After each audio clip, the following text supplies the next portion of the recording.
लेकिन ऐसी मोहब्बत का क्या फायदा जो एक तरफा हो।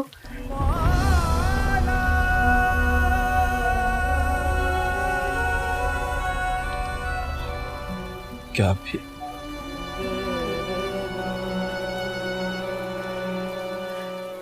आप क्यों नहीं समझते? अब इन सब बातों का कोई फायदा नहीं। आपको इस बात की कोई कदर नहीं कि मैं यहाँ मेहरम के सामने बल्कि किसी और के साथ मंसूब होने के बाद भी यहाँ खड़ी हूँ। क्यों? किस लिए?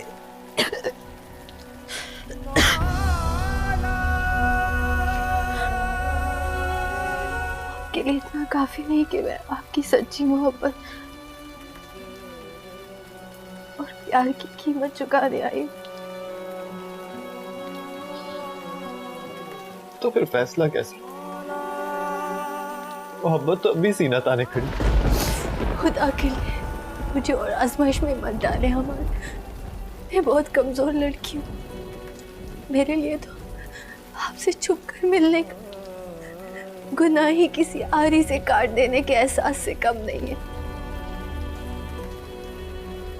आपके दो शेरों ने मुझे ये गुनाह करने पर मजबूर कर दिया और मैं खुद को रोक नहीं पाई।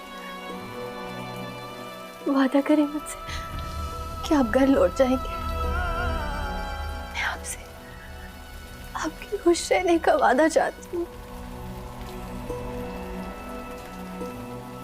मुझसे मेरी जिंदगी मांग लो, मगर वो ना मांगो जो मेरे पास में नहीं है। क्या सारी जिंदगी एक मुलाकात के सहारे नहीं काटी जा सकती?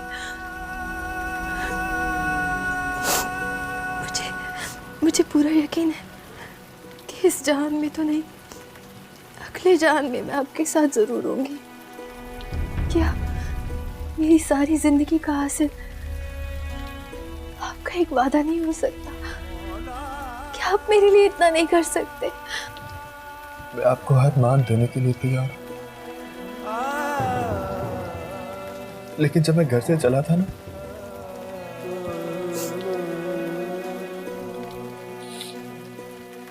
तो बहुत दावे किए थे मैंने। मैं नहीं चाहता कि मेरी मोहब्बत की सच्चाई को कोई ताना दे। मुझे थोड़ा सा वक्त दे दे। मैं नहीं चाहता कि जब मेरी वापसी हो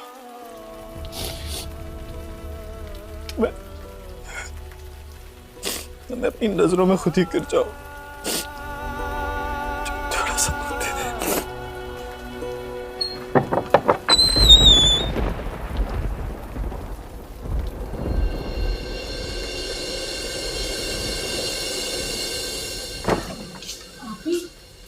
बहुत देर हो गई है। ईमान, हम बाहर बरामदे में तुम्हारा इंतजार कर रहे हैं। टांगा आ गया है, जल्दी करो।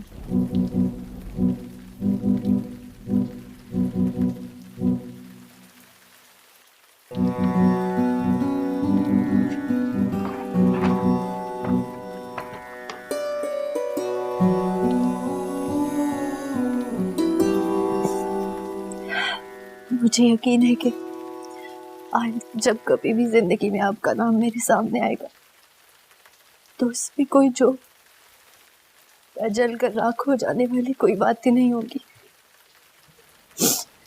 जा रही है?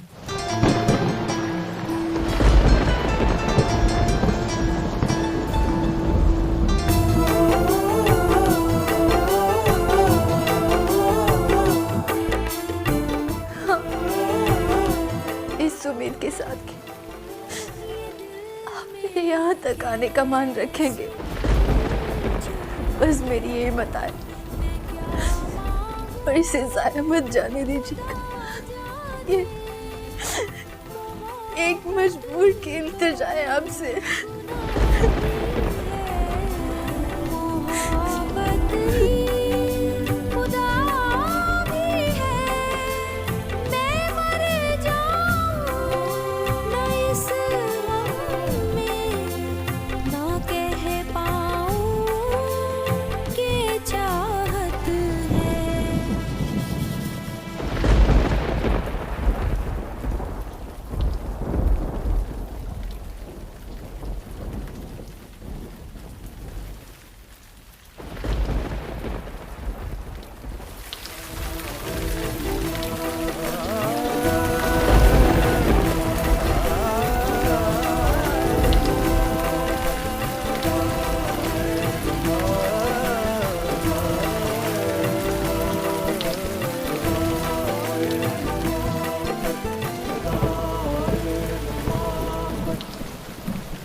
ताजन आप क्यों इतना गुस्सा हो रहे हैं? अभी आप इतनी लंबी बीमारी से उठे हैं। अरे भाई ये कोई मौसम है बाहर निकलने का? हद होती है। कम से कम मुझे ईमान से ही उम्मीद नहीं। अभी तक इस घर की कोई औरत शाम ढलने के बाद वापस इस तरह नहीं लौटी। गजब खुदा का।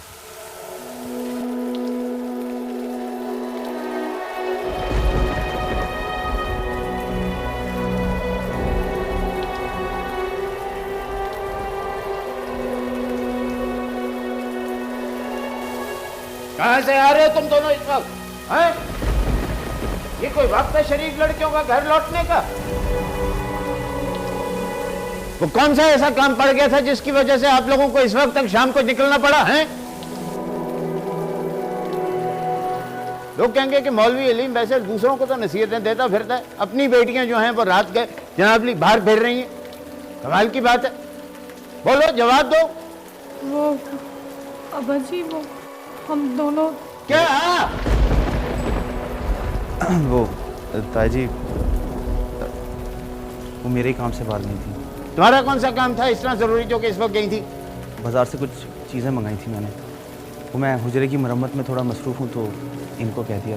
तुम भी कमाल की बात करते हो अब्दुल्ला। ऐसी कौन सी आफत आ गई थी कि ये काम इसी वक्त होना था? जाओ अब जाके अपने कपड़े बदलो। ठीक है, वो ऐसी को नजर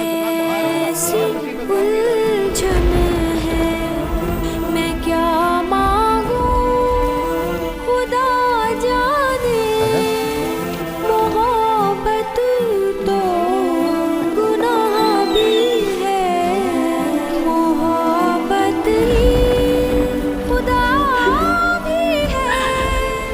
मैं मर जाऊं न इस गम में, ना कह पाऊं के चाहत है।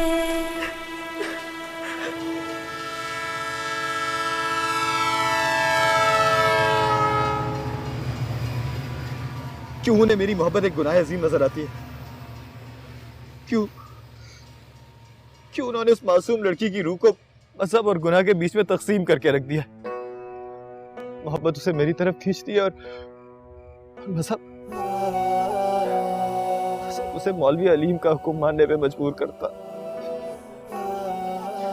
और इस कश्मकश के बीच में उसका नाजुक वजूद छिल रहा है, कट रहा है, और मैं कुछ भी नहीं कर सकता।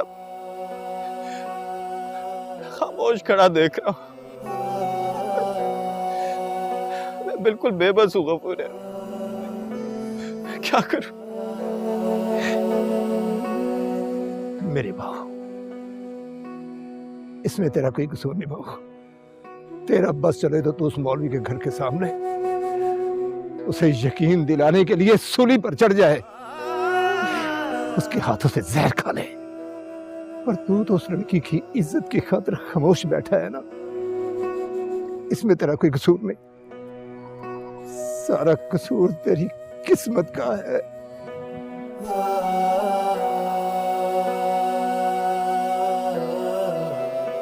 नहीं, कसूर मेरा नहीं,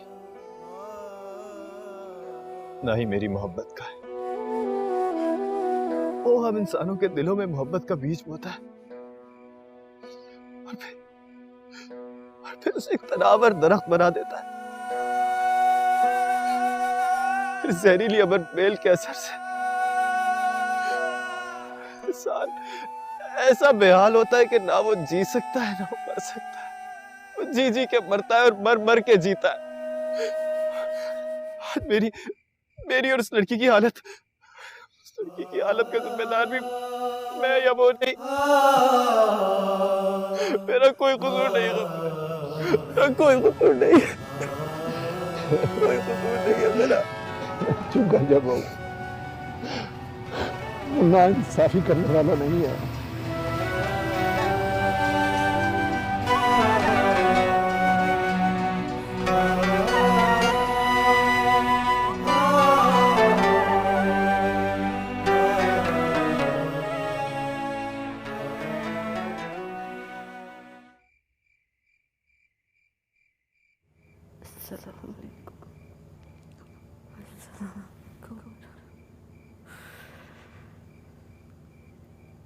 अल्लाह मुझे माफ कर दे, मुझे माफ कर दे, मुझे माफ कर दे।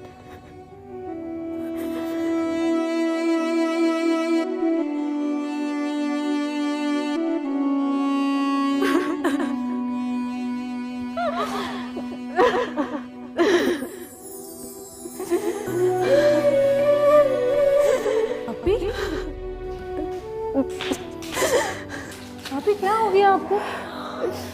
खुदा, इतना तेज बुखार। भाभी उठे, आप उठे, अभी उठे।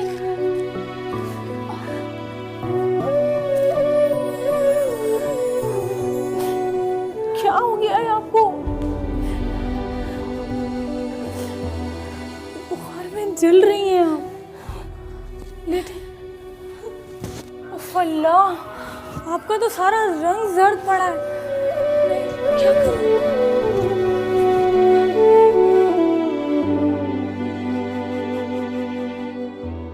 यार तुम्हारे कमिश्नर साहब किस किस्म के आदमी हैं। मुझे तो सोच सोच के परेशानी हो रही है कि वो मैडी बेचारा रेलवे स्टेशन पे कुली का काम कर रहा है। कामी यार, मेरा तो दिमाग बिल्कुल काम नहीं कर रहा। काश तुम यहाँ होते, कम से कम मैडी को तो संभालते। उससे बोलो मेरे पास अमेरिका आ जाए, लानत भेजे सब पर। यार एक बात कहूँ, अगर माइंड ना करो तो। कहो। कामी यार, मैं तुम्हें रिटर्न टिकट भेज देता हूँ, कुछ दिनों के लिए आ जाओ। यार रिटर्न टिकट की क्या बकवास कर रहे हो? मैडी के लिए तो मैं कुछ भी कर सकता हूँ, जिगर है मेरा। फिर कब? फिर क्या, आता हूँ। थैंक यू सो मच यार कामी। टिकट होते ही फ़ोन कर दूंगा। Okay bye. बाय।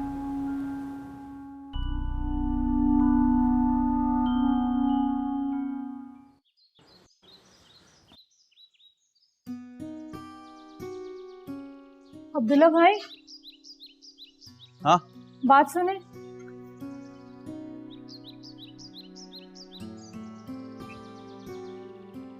कैसी तबीयत है आपकी तुम्हारी?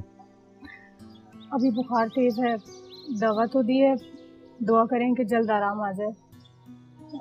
अब्दुल्ला भाई, आपका बहुत बहुत शुक्रिया। शुक्रिया किस बात का?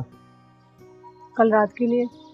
अगर आप वक्त पर बात ना बनाते तो अब्बा शायद हमसे सारी उम्र नाराज रहते। देखो, कल तो हो गया, मगर अब ये बहाना बार बार नहीं चलेगा, समझी? और ताईजान बिल्कुल ठीक कहते हैं, हमारे घर की लड़कियां शाम ढले घर नहीं लौटती, समझी? अब जाओ जाके मेरी तरफ से अपनी आप ही का पूछ लो।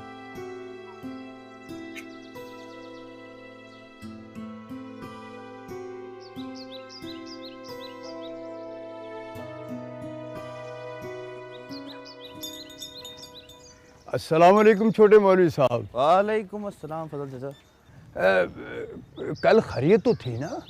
मौलवी साहब के घर से जनाना सवारियां इतनी तेज बारिश में बहुत दूर तक गई थी, सब ठीक तो है ना?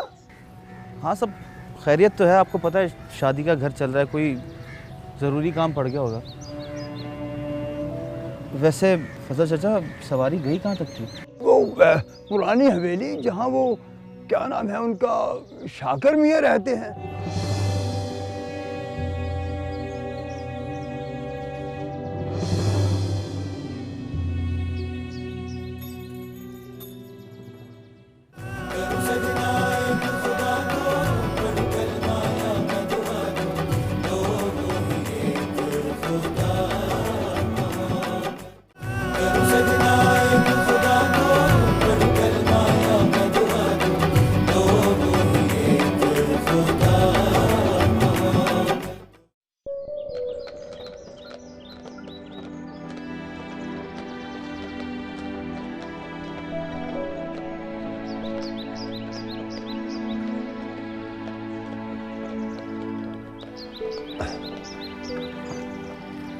अस्सलाम वालेकुम साहब जी।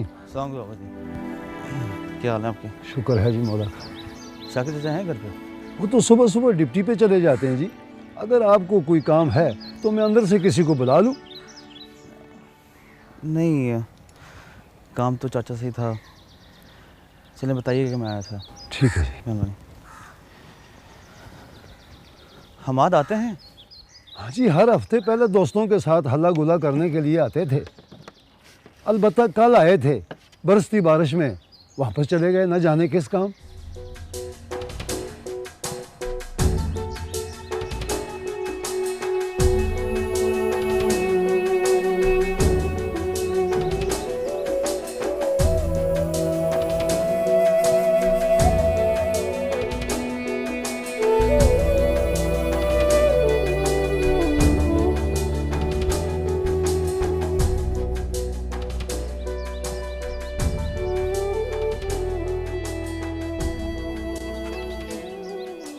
ऐसी है इसकी तबीयत अब। अब अजी बुखार तो टूटने का नाम ही नहीं ले रहा है। हकीम की दवाई ने भी कोई असर नहीं दिखाया? नहीं, आप शाकिर चाचा से कहकर बड़ी डॉक्टरनी को बुलवा लें। रुखसती के दिन भी करीब आते जा रहे हैं।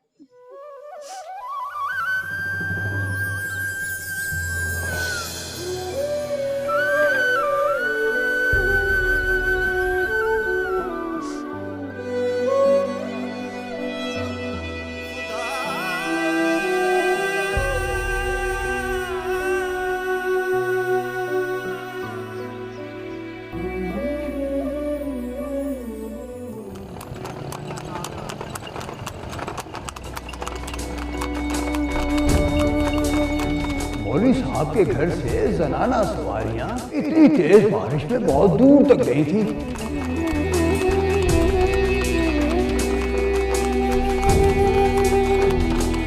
कल आए थे, बरसती बारिश में वापस चले गए, न जाने किस काम।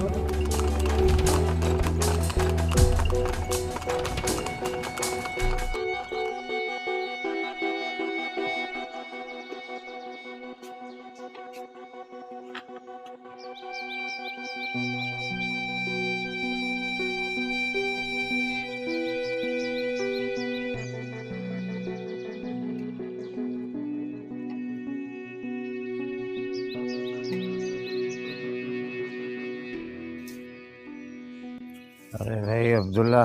जी ताईजान। अच्छा हुआ कि तुम आ गए, मैं तुम्हारी तरफ ही हुजरे जा रहा था। क्या हुआ ताईजान, आप परेशान लग रहे हैं?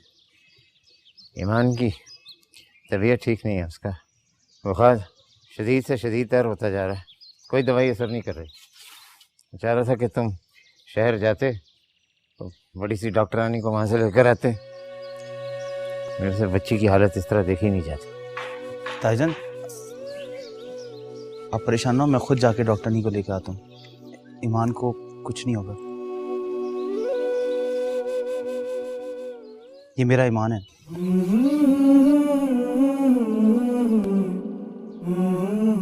जाओ जाके लेके आओ।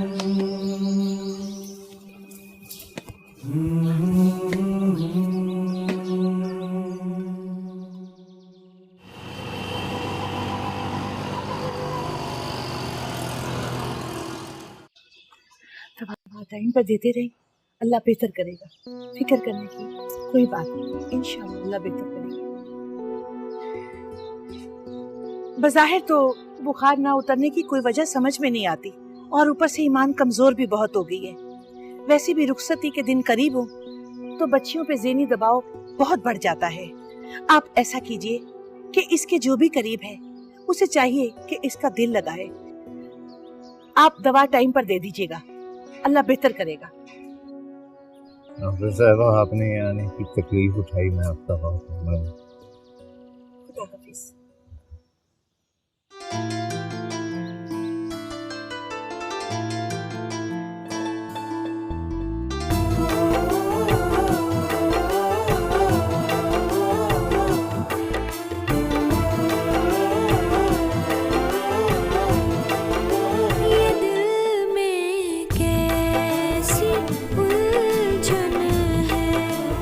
मैं क्या मांगूं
मैंने आपसे माफ़ी भी मांगी, मैंने आपकी हर तरह से इज्जत और तकरीम भी की, यहाँ तक आपके हाथ भी चूमे, सच्चे दिल से, कोई मुनाफकत नहीं थी उसमें।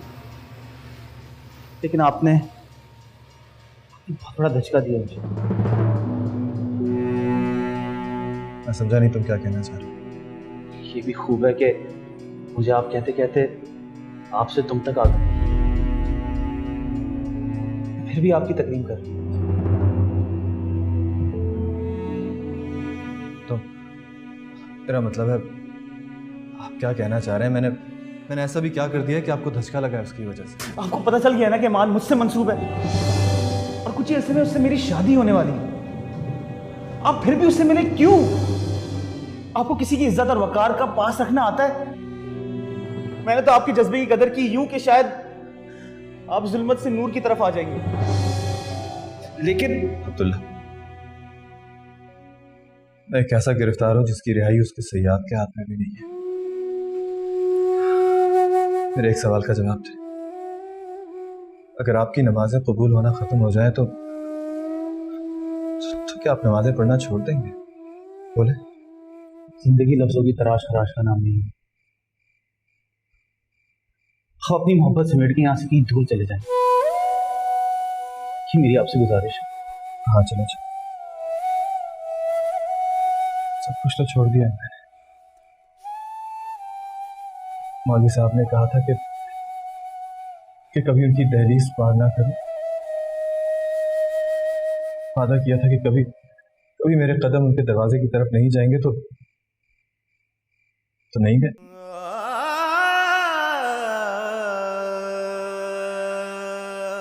और यही वादा मैं आपसे भी करता हूं। आपकी दीवानगी की वजह से किसी और के कदम वो दहलीज पार कर रहे हैं, जिससे मौलवी साहब और मेरे खानदान की इज्जत सरेआम रुसवाई हो रही है।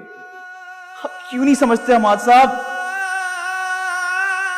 अब्दुल्ला, अगर मजबूरी के तहत किसी के कदम वो दहलीज पार कर भी गए तो इसका मतलब वो नहीं है जो आप समझ रहे हैं। इसकी वजह अपनी इज्जत, अपने खानदान की दुहाई देना ही थी। मुझसे ये वादा लेना था कि मैं अपनी दीवानगी की वजह से किसी के बेदाग कोरे मासूम दामन पे कोई ऐसा दाग ना लगा दूं जो सारी जिंदगी धुल ही ना सके। और ये वादा पहले भी मैं 1000 बार दे चुका।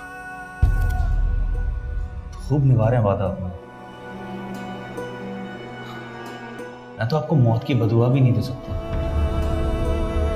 लेकिन इतना जान लें कि खूबसूरत अल्फाज का सहारा लेकर इजहार करने को मोहब्बत नहीं कहते।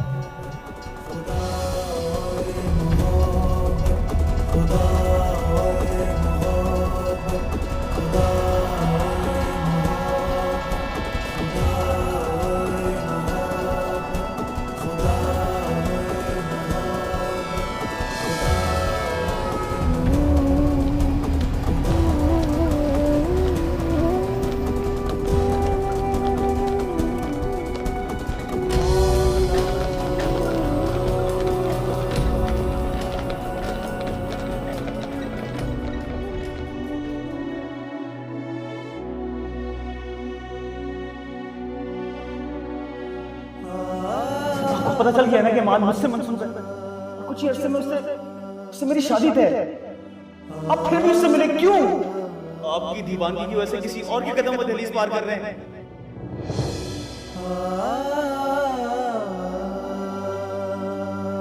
इसको हमेशा अपने साथ रखिएगा। मेरे आजाद को देने के लिए कुछ भी नहीं।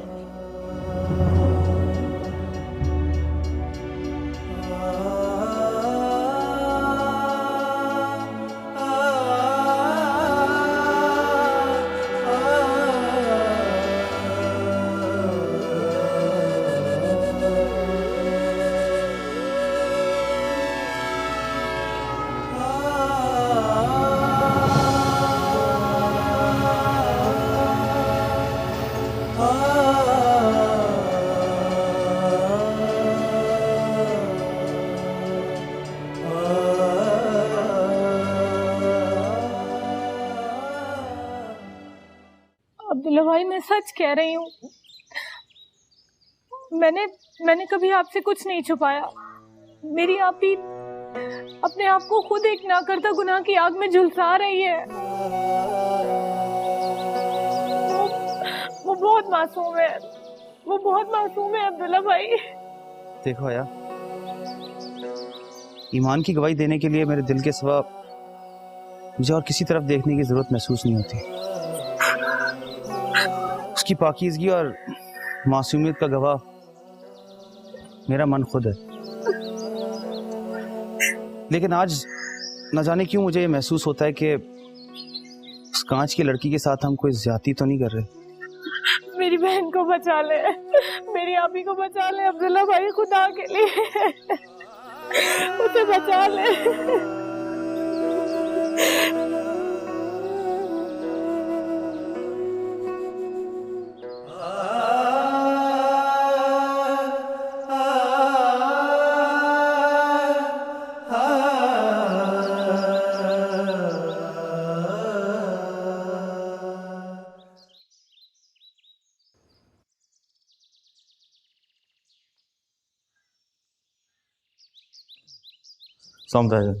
वालेकुम अस्सलाम। ताजो, मैं असर से पहले बड़ी डॉक्टरनी की क्लिनिक से दवाइयाँ लेता आया हूँ। वही कह रही थी मगरिब के बाद खुद आके टीका लगा दूंगी। अल्लाह उसका भला करे।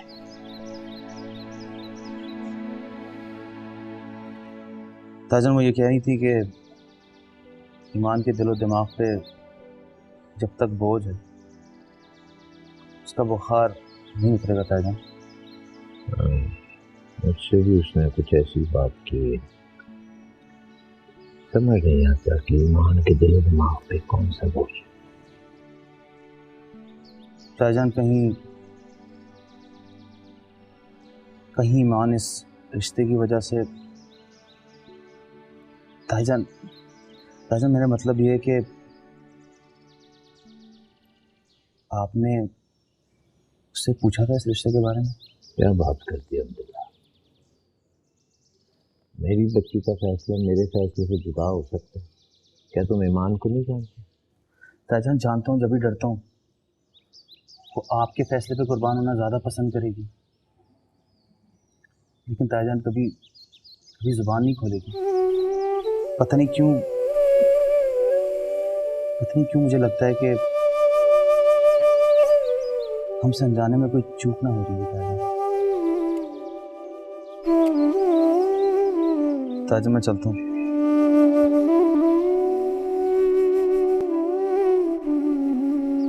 पता नहीं क्यों मुझे लगता है कि